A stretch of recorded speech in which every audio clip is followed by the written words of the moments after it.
This is the Read to Lead podcast, episode 344.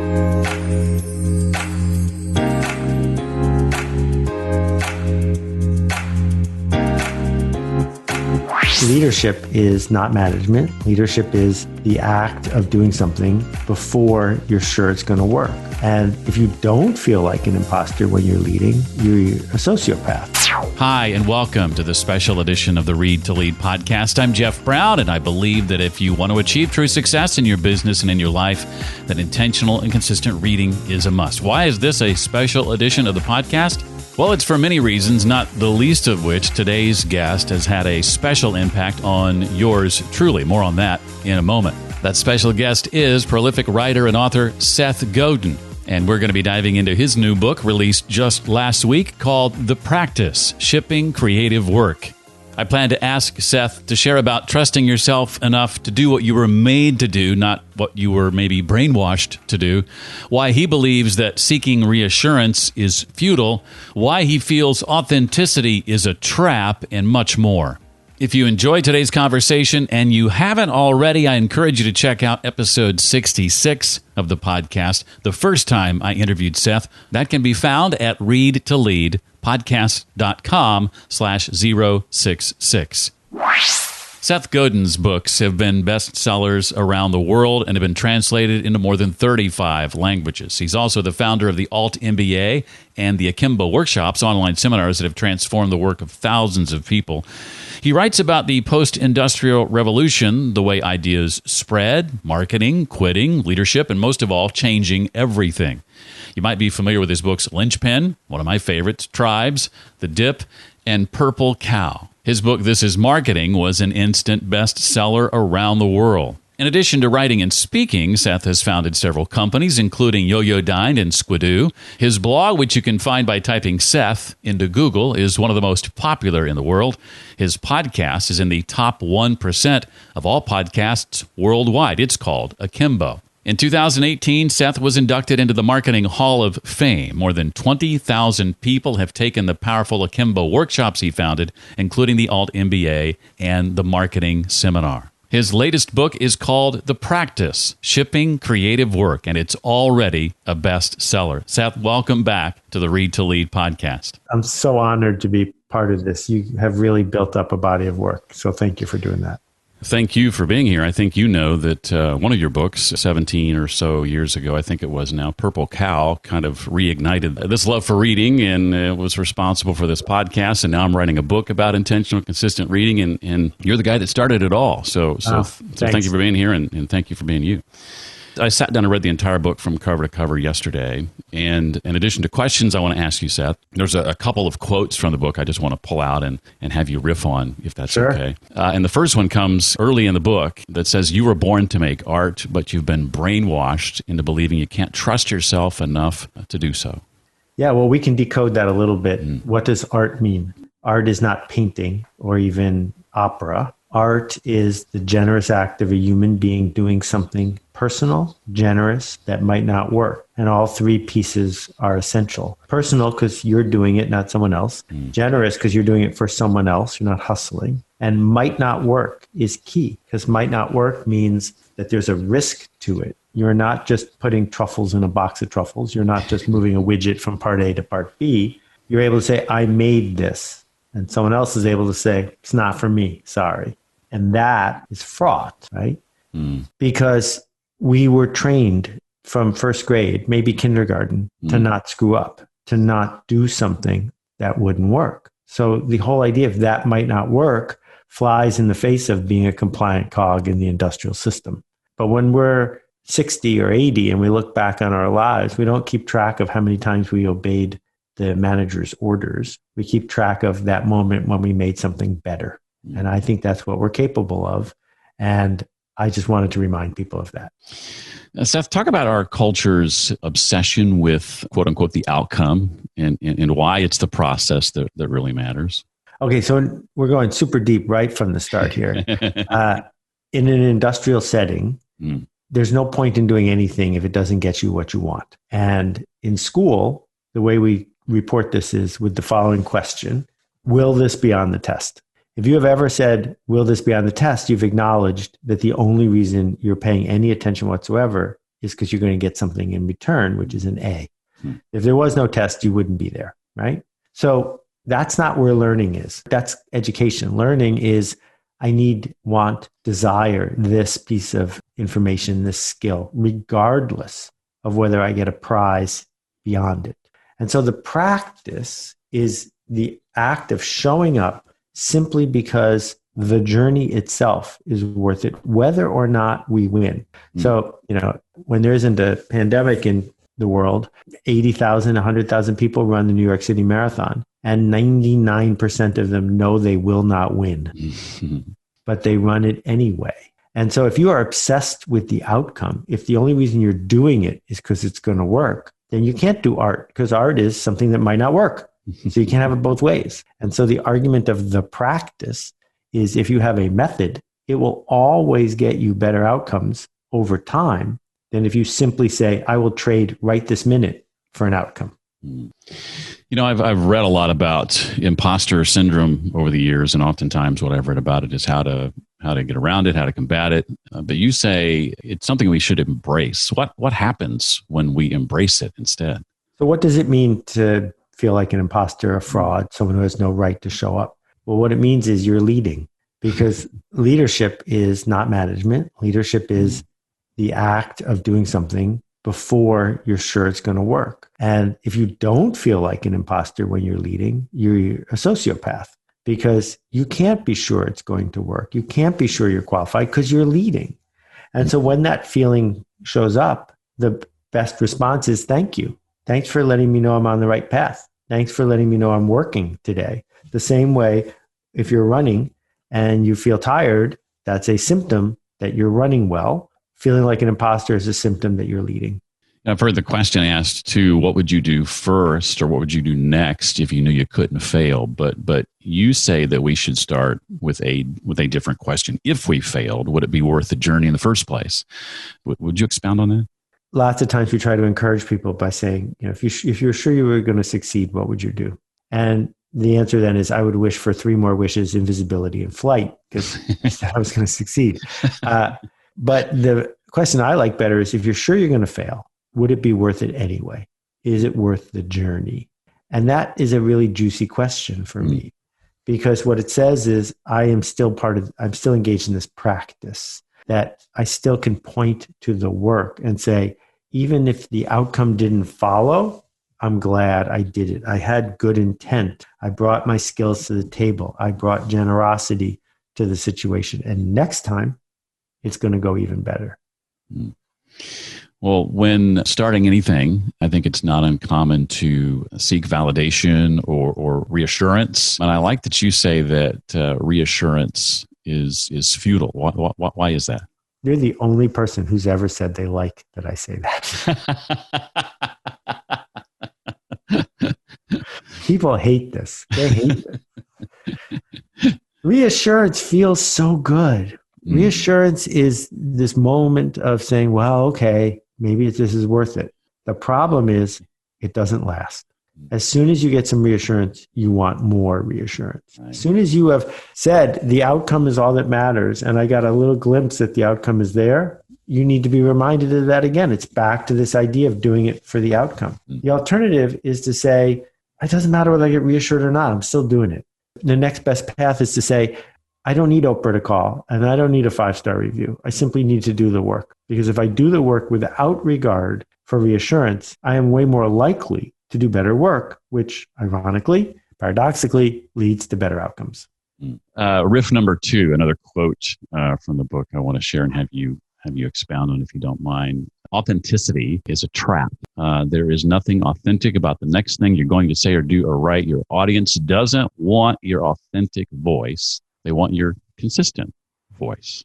Yeah. So how many episodes are we up to on Read to Lead? 340 something. So 340 times you've shown up, and you show up as a version of yourself. You probably show up if you have a headache. You probably show up if you're having a bad day. You still show up. That's what your readers, your listeners want. They're not sitting around wondering how you really feel. They care about how they feel and where they're going. And consistency is what the market demands. The consistency of saying, I stand for something, and here's the best version of myself, not whatever I feel like. I think that people who talk about authenticity are mostly looking for an excuse where they're saying, yeah, well, I said what I felt like, it didn't work. Blame them. I was being authentic. Yeah, no, that doesn't work that way.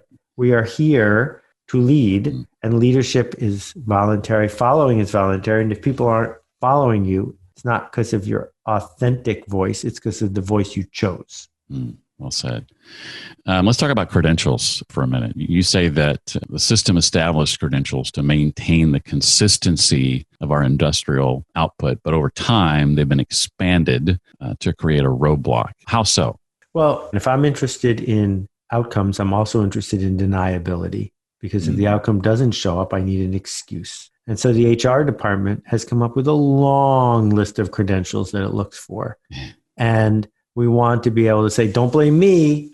Look at this. I sorted for this credential. And so a lot of persistent racial injustice comes because of a form of credentialing, right? A lot of false, useless barriers based on expensive educational institutions show up. That there's no evidence whatsoever that someone who went to a famous college is better at almost any job than someone who went to a not so famous college. And that distinction is lost on people who are just looking for deniability. And so there's a huge opportunity to say, there are people out there who care, who have skills, who are leaning into it, who don't have a credential. Let's go find those people.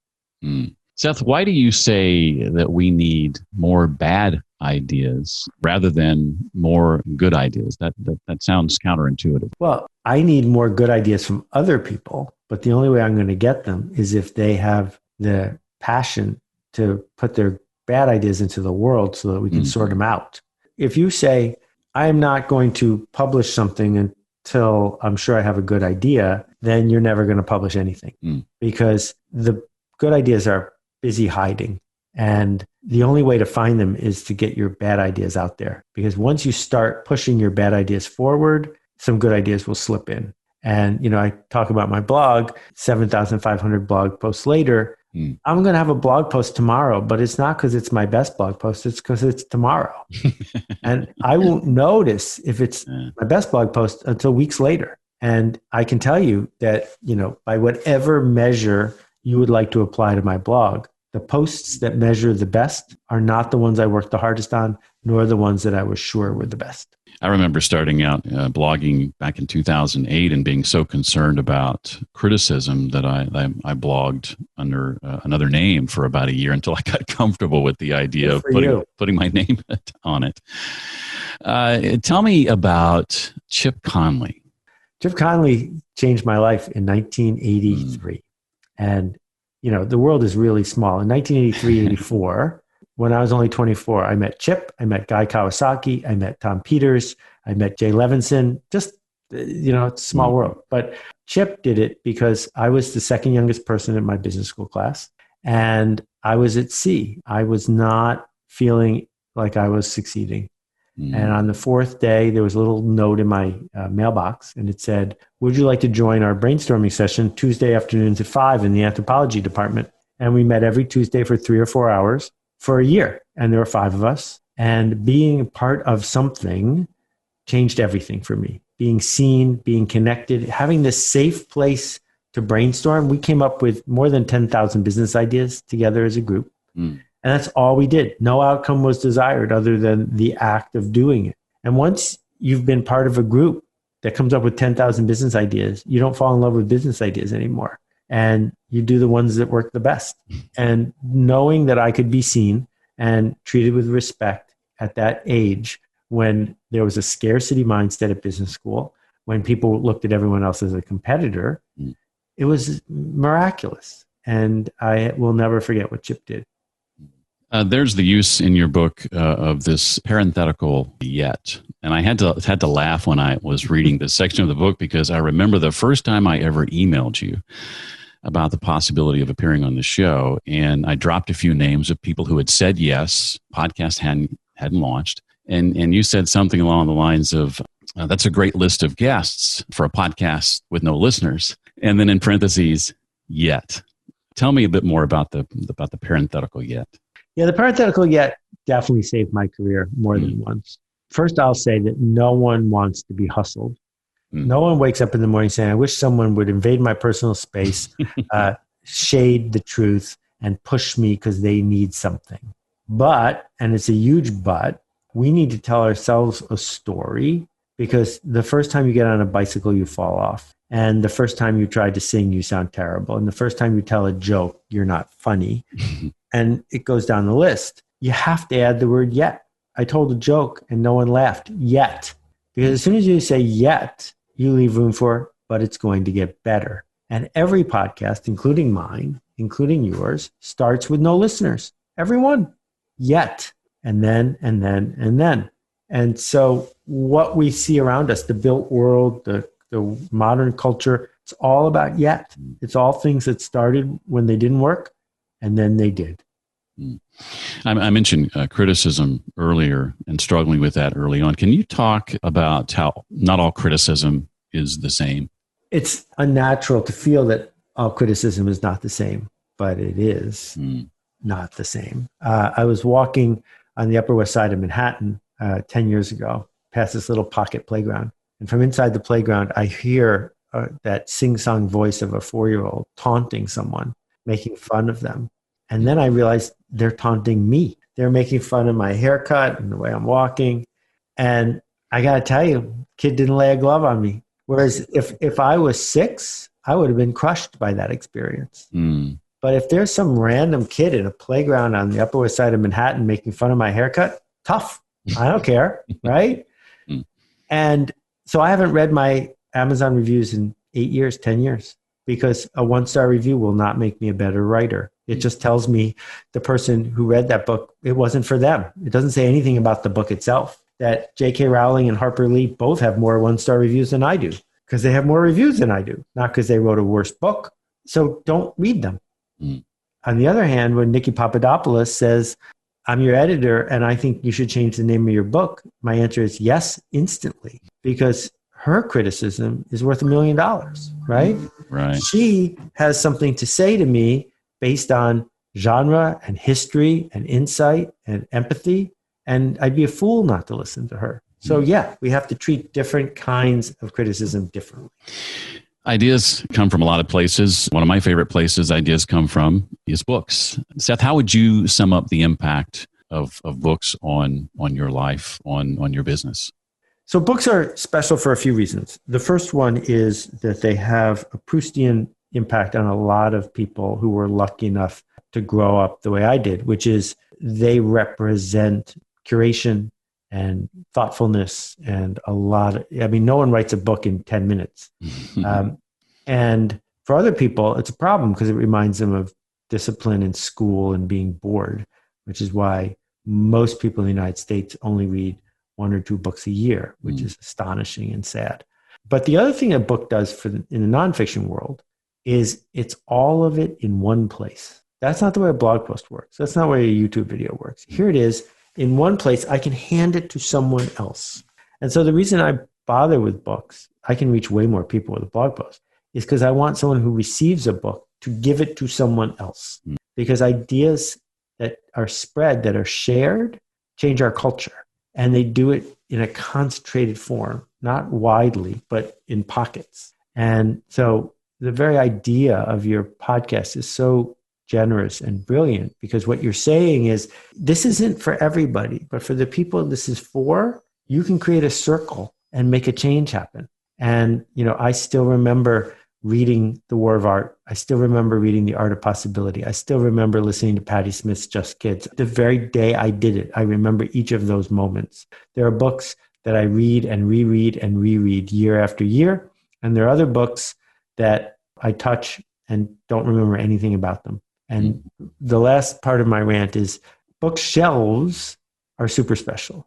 Bookshelves remind me of what's in a book without me having to read it again. And I don't get that from my Kindle. I don't get that from almost any other thing in the world, which is to be able to look at a thing right around me and go, thank you for reminding me. We need that. Is there anything else from the book, Seth, that I've not asked about that you wanted to make sure you had the chance to talk about? Well, one of the dangers that some people, not you, fall into if they read too much is they're just consuming the ideas. They're not doing anything with the ideas. And one of the rants in the book is about learning how to juggle. And the short version is juggling is not about catching. Juggling is about throwing. And if you are waiting to learn how to catch, you are going to wait a very long time. You have to learn to throw. If you learn to throw, the catching takes care of itself. And so the magic of nonfiction books is that if you actually do what's inside, you learn to throw. So, last night I made pizza for some distant visitors, and I'm way better at making pizza than I used to be. And I don't make it exactly the way they say in the cookbook, but, between the wood burning oven and the Sullivan Street dough and everything else, I have 100 or 1,000 little things I do that I learned only because it's 100th or 1,000th time I've made the thing.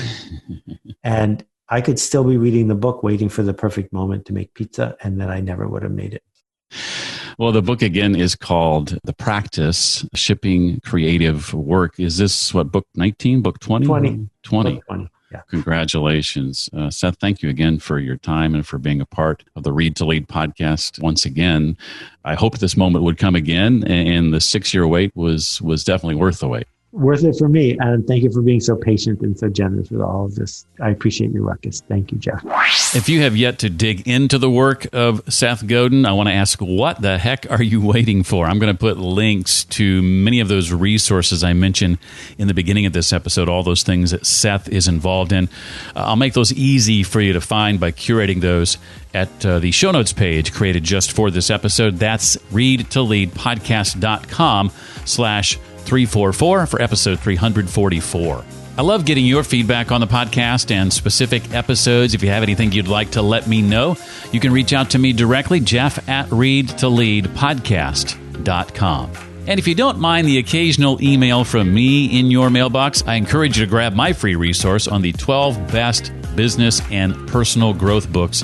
That includes not only my take on each of those 12 books, but thoughts from previous guests. Just visit the website and look for the form at the top right of the page. That's readtoleadpodcast.com, of course. In the coming weeks, we'll be hearing from authors like Robert Rosenberg, Shelley Archambault, Jan Benedict Steenkamp, Brian Sanders, Arlene Pellicane, and next week it's Stephen Shapiro, author of the book Invisible Solutions. That will do it for this week. I look forward to seeing you next time. Until then, remember, as always, leaders read and readers lead.